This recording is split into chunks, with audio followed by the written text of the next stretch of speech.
हुजूर ने फरमाया लोगों याद रखना, ये खुतबा हज्जतुल अलविदा में नबी पाक ने फरमाया, ये हुजूर खुतबा दे रहे हैं और उस वक्त दे रहे हैं जब हुजूर सहाबा को बता चुके हैं कि ये आखिरी मुलाकात है। जो दूर दराज से आए हैं उनको बताया है कि ये मेरी तुम्हारी जो मजलिस है, जो महफिल है, जो तुमसे बात हो रही है, ये आखिरी है। महबूब फरमाने लगे लोगों याद रखना क़यामत कायम होगी। इन जुमलों का हुस्न मुलाहिजा कर लें। फरमाया क़यामत कायम होगी, तुम अपने रब से मुलाकात करोगे और फरमाया तुम्हारा रब तुमसे तुम्हारे आमाल के बारे में पूछेगा। ये खुतबा हज्जतुल अलविदा में करीम ने फरमाया। सुबह तुम उठे, क्या अमल किया, अल्लाह पूछेगा। किसी से मुलाकात हुई, तर्ज क्या थी, सोच क्या थी, अल्लाह पूछेगा। लेन देन में क्या मामलात थे, तुम्हारे आमाल के, अल्लाह से मुलाकात होगी, वो खड़ा करके पूछेगा। और हदीस में कई जगह पे हुजूर ने फरमाया वो तुमसे सवाल करेगा, तुम्हें जवाब देना है। मेरे अजीज भाइयों, तैयार रहना चाहिए, तैयार। हम ना मिन्नत करते हैं आखिरी दिन हो ना, तनख्वाहदार लोग कहते हैं यार ये आखिरी अयाम चल रहे हैं, कोई खर्चा ना बताओ, इसलिए कि हिसाब के मत्थे लगना है। आखिरी दिनों में, बजट के दिनों में लोग परेशान होते हैं कि हिसाब देना है। जब रब से मुलाकात करेंगे और वो हिसाब मांगेगा, कितना मुश्किल काम है। और एक मकाम पे हुजूर ने फरमाया जिससे अल्लाह ने हिसाब मांगा वो तो उलझ गया, दुआ करो वो हिसाब मांगे ही ना, बेहिसाब ही बख्शिश फरमा दे।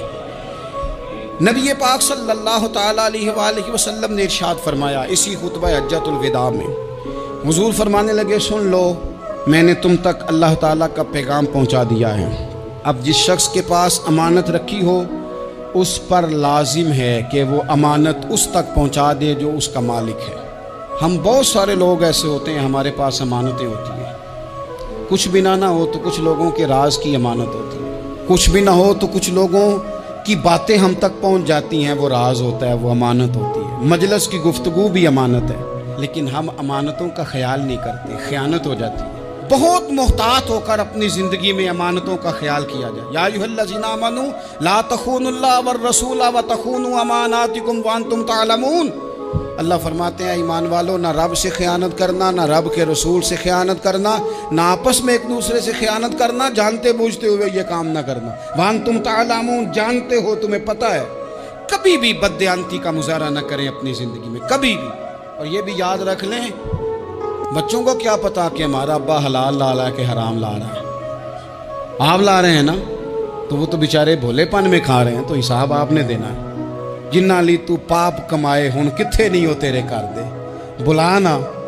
तो बच्चों का तो ये मामला है भाई, अल्लाह माशाल्लाह कि वो वक्त पे ही शादी के 10-15 दिन के बाद ही उनको पैगाम मिल जाता है कि अगर हमारा अलहदा घर हो तो मैं मर्ज़ी से सजाऊं, तो मैं मर्ज़ी से सवारूं, तो मेरा कोई मतलब अपना सिलसिला हो, तो बड़े टाइम पे सारी बातें शुरू हो जाती हैं। वो तो मामला ही बिल्कुल और है।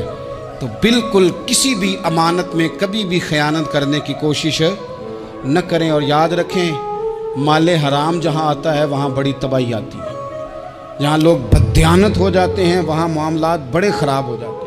अल्लाह तबारक व तआला दयानतदारी की तौफीक अता फरमाए। हुजूर ने खुतबा हज्जतुल अलविदा के मौके पर फरमाया मैंने आज जाहलियत के सारे सूद ख़त्म कर दिए। नबी पाक मैदान अरफात में खड़े होकर फरमाने लगे जिस बंदे ने भी किसी से पैसे लिए हैं वो असल रकम देगा, जायद नहीं देगा। हुजूर के बड़े करीबी थे एक, फरमाया इन्होंने भी कुछ लोगों से पैसे लिए हुए, चूंकि वो सब लोग करते थे, हराम ही नहीं था। फरमाया मैं इनको भी हुक्म देता हूं कि ये असल रकम वसूल करेंगे, किसी से एक पाई भी ज्यादा वसूल न करेंगे। नबी पाक सल्लल्लाहु तआला अलैहि वसल्लम ने खुतबा हज्जतुल अलविदा में एक बारीक बात हुजूर ने भी, ये आपने ज़रूर समझनी है, बिलखुसूस जो लोग थोड़ा दीन पर अमल कर रहे हैं, जिनका लिबादा मजहबी हो गया, जिन्हें लोग हज़रत साहब, कारी साहब, अल्लामा साहब, मुफ्ती साहब, हाजी साहब, बुजुर्गों कह के बुलाते हैं, वो इस पर तवज्जो करें। मेरे नबी पाक सल्लल्लाहु अलैहि वसल्लम ने खुतबा हज्जतुल अलविदा के मौके पर इरशाद फरमाया लोगों, शैतान अब मायूस हो गया है, वो तुमसे बुतों की पूजा नहीं करा सकेगा। हाँ, वो तुम्हें छोटे छोटे गुनाहों में मुब्तला करेगा, वो तुमसे छोटे छोटे ऐब कराएगा, तुम समझोगे ये तो गलती कोई नहीं। फरमाया उससे बच के रहना। अब वो मायूस हो गया, बुतों की पूजा नहीं करा सकता, तुम्हें अपनी पूजा नहीं करा सकता, लेकिन छोटी छोटी गलतियाँ। एक मकाम पे फरमाया ना, छोटा गुनाह होना तो मोमिन उसे पहाड़ समझता है, इतना बड़ा हो गया। اور منافق کہتا ہے یہ تو کچھ بھی نہیں. تو اپنی زندگی کے اندر چھوٹی چھوٹی کوتاہیاں. حضرت سعدی فرمایا کرتے تھے سیلاب اچانک نہیں آتے, پہلے چھوٹا سا سوراخ ہوتا ہے دریا کے کنارے میں, اسے بند نہ کیا جائے پھر بڑا ہو جاتا ہے.